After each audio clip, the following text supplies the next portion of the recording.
Hello दोस्तों, बहुत बहुत शुक्रिया फिर से कॉमिक्स एनिमल से जुड़ने के लिए। मेरा नाम है धीरेन्द्र और आज मैं बात करूंगा Darjeeling universe of Dhruv series के सेकंड पार्ट जिंगालू की। Raj comics by Manoj Gupta camp से आई अनुपम सिन्हा सर की कहानी और आर्ट वर्क लिए ये कॉमिक बुक कैसी है, आज के इस वीडियो में हम लोग जानने की कोशिश करेंगे। चलिए तो टाइटल कवर से शुरुआत करते हैं। ये जिंगालू उर्फ यतिमानव से ध्रुव की जो मुठभेड़ हुई थी डिस्टेंट पास्ट में, उससे जुड़े हुए एपिसोड पर आधारित कहानी है। अनुपम सर का बनाया हुआ ये कवर आर्ट है। कहानी मैंने इसकी पढ़ ली है तो उसके हिसाब से सिंबॉलिकली तो ये कवर आर्ट ठीक लगता है, पर आर्ट का जो स्टैंडर्ड है अनुपम सर का, मुझे थोड़ा सा ये बेहतर होने की उम्मीद थी। देखिए, एक से एक बढ़कर कवर आर्ट आए हैं उनकी तरफ से पास्ट में, तो उस हिसाब से ये वाला थोड़ा सा निराश करता है। बाकी क्रिएटिव टीम मेंबर्स की बात करूं तो जैसे कि मैंने आपको बताया, कथानक एवं चित्रांकन अनुपम सिन्हा सर का है, इंकिंग विनोद कुमार की है, संपादन मनोज गुप्ता का, रंगसज्जा प्रवीण सिंह, कैलीग्राफी नीतीश शर्मा, मुख्य पृष्ठ की रंगसज्जा की है भक्त रंजन ने, प्रबंध संपादक है मीनू गुप्ता, स्टूडियो है आयुष गुप्ता और सहयोग दिया है रंजीत राम ने। कहानी की बात करूंगा दोस्तों, लेकिन उससे पहले एक क्विक रिकैप आप सभी के लिए। दोस्तों, ये जो DUOD सीरीज़ है, इसकी कहानी व्हाट इफ के कॉन्सेप्ट पर बेस्ड है और ये जो कहानी है, इसके जो दो सूत्रधार हैं वो है दो दैवीय किरदार, एक है श्रीमंत और दूसरा है सैमंत। अब ये दो किरदार इस सृष्टि के आप इनको रचयिता मान सकते हैं, क्रिएटर हैं ये, जिसमें कि श्रीमंत जो है वो मेन क्रिएटर हैं और मेन पावर सोर्स हैं। वहीं पर सैमंत जो है ही is somewhat junior to him. अब सैमंत एक दिन बातचीत के दौरान उनको बोलते हैं कि उनका ये मानना है कि श्रीमंत ने सुपर हीरोज़ को क्रिएट करके आम आदमियों को उन पर कम्प्लीटली डिपेंडेंट बना दिया है, जो कि उनकी सेल्फ रिस्पेक्ट के लिए ठीक नहीं है। यही बात उनको हर पल लघुता का एहसास कराती है। बिना सुपर हीरोज़ के भी ये दुनिया चल सकती थी, जहां समाज के नियम कानून अपराध से निपटने में सक्षम होते। इस पर श्रीमंत का कहना है कि मनुष्य का जीवन चक्र प्रकृति की चाल पर निर्भर करता है और सुपर हीरोज़ का बनना बनाना कोई पूर्व नियोजित काम नहीं है। इस पर सहमति नहीं जताते हैं और अंततः श्रीमंत को सैमंत को एक स्पेशल पावर देते हैं, उनको दिखाया गया देते हुए कि वो ना सिर्फ ध्रुव बल्कि उसके आसपास सोशल सर्कल में जो 16 शत्रु और मित्र हैं, उनके जीवन में भी कोई एक निर्णायक मोड़ पर बदलाव कर सकते हैं और फिर देखते हैं कि उससे जीवन चक्र और घटनाक्रम में आगे क्या बदलाव आता है ध्रुव के।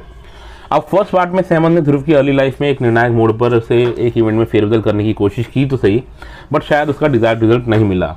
सिमिलरली यहाँ इस दूसरे पार्ट में हम देखते हैं कि जिंगालू, जो कि ध्रुव का एक अभिन्न मित्र है, उसके जीवन में भी एक ऐसा बदलाव सैमंत करते हैं इस उम्मीद में कि फिर जिंगालू का ध्रुव से मिलना संभव ही नहीं हो पाएगा। मगर देखिए, मैंने आपको हिंट दे दिया, आगे क्या होता है इसके लिए आपको कॉमिक्स पढ़नी पड़ेगी। देखिए, हमारे सैमंत जी क्या कहते हैं, इनका मानना है कि हीरो को सुपर हीरो उसके स्पेशल फ्रेंड्स और सुपर विलेंस बनाते हैं, क्योंकि अद्भुत और अद्वितीय शत्रु और आपके जानने वाले होंगे तो वैसा ही गुण आपके अंदर भी आता है, ऐसा उनका मानना है।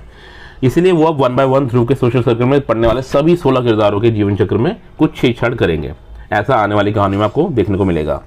यहाँ मैं जिंगालू की बात क्विकली करूँ, 4 पॉइंट्स मैं आपको बताना चाहूँगा जो मैंने नोटिस किए इस कहानी को पढ़ने के दौरान। नंबर 1, ये व्हाट इफ वाला कॉन्सेप्ट बहुत ही इंटरेस्टिंग प्लॉट बना सकता है। ये 2 कॉमिक्स जो अभी तक आई हैं अबव एवरेज गई हैं, लेकिन इसमें पोटेंशियल बहुत है और अभी भी 16 कॉमिक्स लगभग और आनी बाकी हैं, so one can only guess. Number 2, ये जो सीरीज़ है ये आपको डेजावू वाली फीलिंग का एक एहसास कराती है। मतलब ये मानो कि ये सीरीज़ आपको कुछ वैसा एहसास कराएगी जैसा कि सुपर कमांडो ज़ीरो की फर्स्ट 25 कॉमिक्स पढ़ने पर आपको हुआ था, but it will come with a twist. Point number 3, अभी तक अनुपम सर ने एक अच्छा काम किया है कि बोरियत और रिपीटिशन नहीं आने दी है, क्योंकि ये सारे प्लॉट्स रिविजिट किए जा रहे हैं, but yes he needs to sharpen the twist in the plot.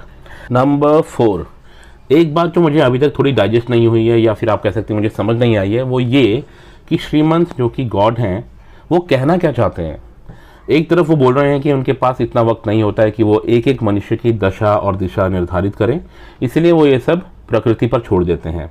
प्रकृति मतलब नेचर, और नेचर का सिंपल रूल होता है एवोल्यूशन वाला फंडा, थ्योरी ऑफ एवोल्यूशन आप सभी ने पढ़ी होगी, सर्वाइवल ऑफ द फिटेस्ट। लेकिन यहाँ पर श्रीमंत ये भी कहते दिख रहे हैं कि प्रकृति ने पहले ही डिसाइड करके रखा होता है कि किसकी नियति क्या होगी। Means everything is pre ordained, pre planned. तो ये जो कॉन्ट्रडिक्शन है वो मुझे अभी तक समझ नहीं आ पाया है। मे बी इस एंगल पर आगे काम किए जाने की ज़रूरत है। आर्टवर्क की बात करूंगा दोस्तों, तो देखिए आर्ट तो अनुपम सिन्हा सर का लाजवाब ही रहता है। हम सब उनके आर्टवर्क के कायल रहे हैं पिछले 4 दशकों से।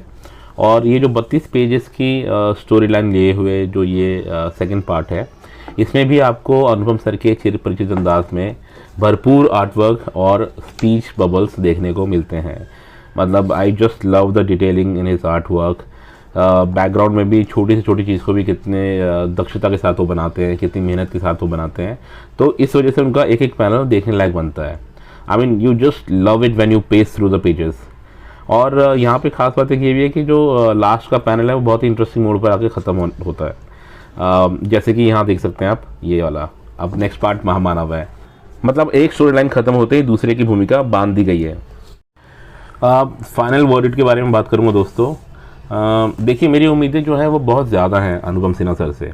और कारण सिर्फ इतना है कि उन्होंने पास्ट में हमें एक से बढ़कर एक स्टोरी लाइन्स दी हैं जो कि शायद हमारे साथ अब ताउम्र रहेंगी, वो कहानियाँ, वो आर्ट वर्क। और इसी वजह से ये जो करंट सीरीज़ है उसके लिए मेरी एक्सपेक्टेशंस नेक्स्ट लेवल पर हैं। ये दूसरा पार्ट जिंगालू मुझे अबव एवरेज लगा। देखिए आप अनुपम सर के लेखन और चित्रांकन के फ़ैन हैं तो ये ले सकते हैं, क्योंकि अगर ये कहानी उत्कृष्ट काम नहीं है उनका तो कम से कम आपको निराश भी नहीं करेगा।